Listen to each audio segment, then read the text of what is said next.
everybody, it's Miss Willow. I hope you're having a wonderful and magical day. So just to jump right into it, I'm going to start off by making some dots outlining a square cut in half with a line. This is just basically a lemon shape, and I'm going to teach you how to draw one version of a dragon's eye. So as you can see, I have made out a square with a line through it, so I'm just gonna get rid of this and show you the more basic idea behind it. Of course, there are so many ways to draw a dragon's eye, and this is just one of them. So this video is intended just to help out somebody who this may be helpful to. So as you can see, square with a line through it, and I dip the corners of the top down into that middle line, sort of like the top of a lemon if you're looking at it from the side.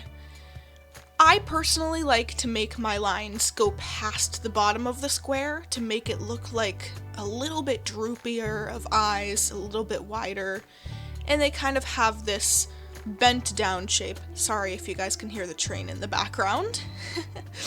So yeah, we want to be sporting a serious lemon shape, and I think that if you practice drawing lemons or drawing ovals with curves on them and just experimenting, that might be super helpful to you.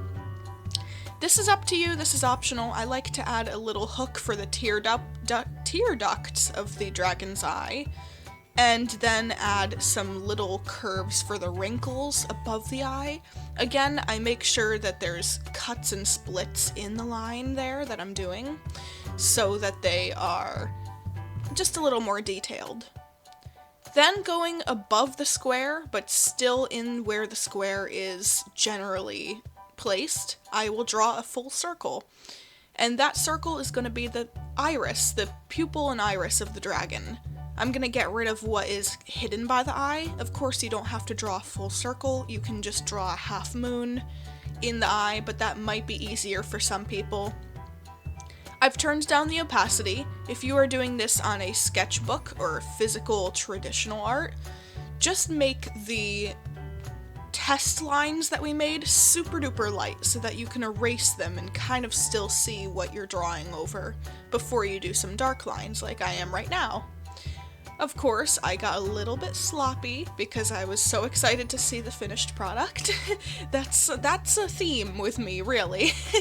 So that's also something that I'm trying to work on as an artist, is once I see the finish line, don't go any faster, enjoy the process. That is something that I am trying to learn the hard way. Once you're done with that, I add a spear shape. Just kind of like an oval with a tip at the end, a pointier, sharper tip, as the dragon's pupil. I like to round out the sides of it to make it look like the eyeball is bulbous, and then I add the shines. You can do this with a gel pen, a white gel pen, and draw over the eye itself, or you can plan that out before you shade in that dark area.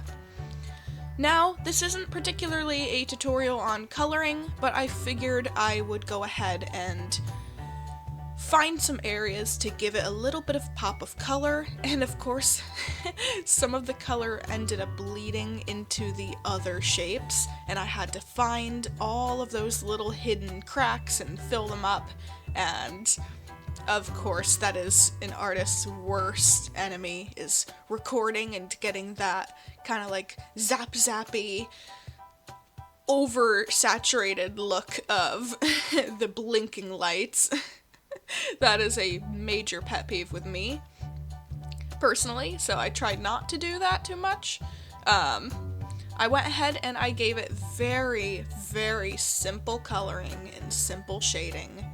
Just kind of outlining with darks and lighter tones of the shade, around where I feel like the dragon's scales and wrinkles would be around the eyes. This isn't drawn on a full-bodied dragon or even a profile of a head, so I'm just experimenting, filling up the entire canvas here, mainly for a thumbnail, but other YouTubers would probably understand. A black and white thumbnail that says draw this may not have too much of a pop to it. Your eyes might not be drawn to it. So why not go the extra mile and color in the dragon's eye? And you can learn from this. You can look at what I'm doing and figuring out, and I can make, let me know in the comments, I can make a little drawing coloring tutorial with some tips and tricks on how I color. If anybody is wondering, I am using Paint Tool Sai. I have been using that since 2015, I believe. And that is what started my digital art saga, basically. But anyways, I really hope that this little mini tutorial helped you guys draw a dragon's eye or any other creature's eye. This could even possibly go for a human or anime style eye as well. If it did, feel free to leave a like and comment and subscribe. All of those help me out so much, and you can check out my website at misswillowartistry.com. I post a lot of my bigger projects there and tutorials. So, have a magical, magical day. Thank you so much for watching. Your support brings me great lengths. You can consider taking a look at my Etsy shop at misswillowartistry.com. That's the best way to support me continuing to craft. I update frequently and have a lot of fun doing so. Have a magical day!